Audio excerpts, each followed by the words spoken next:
रुद्राक्ष धारण करण्याचे काही नियम सांगितले बरं. रुद्राक्ष मद्यपान करणाऱ्यानं कधी धारण करू नये. मांस जो भक्षण करत असेल त्यानं रुद्राक्ष धारण करू नये. रुद्राक्ष धारण केल्यानंतर शक्यतो कांदा लसण आपल्याकडे खाल्ल्या जाणार नाही याची काळजी घेतली पाहिजे. हे तामसी पदार्थ भगवंताला चालत नाही.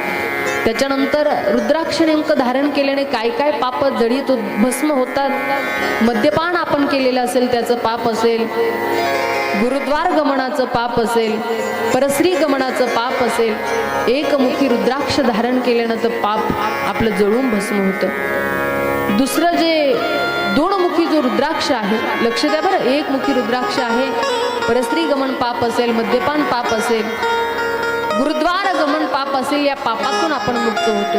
दोनमुखी रुद्राक्ष जर आपण धारण केला तो अर्ध नारी नटेश्वर भगवंताचं स्वरूप मानलं गेलेलं आहे. तोही जर आपण त्या ठिकाणी दोनमुखी रुद्राक्ष भगवंताचं नामस्मरण करून आपण त्या ठिकाणी गळ्यामध्ये धारण करावा. पती पत्नीमध्ये वादविवाद होत असेल, घरामध्ये सुख शांती नांदत नसेल तर हा दोनमुखी रुद्राक्ष सांगितला. असे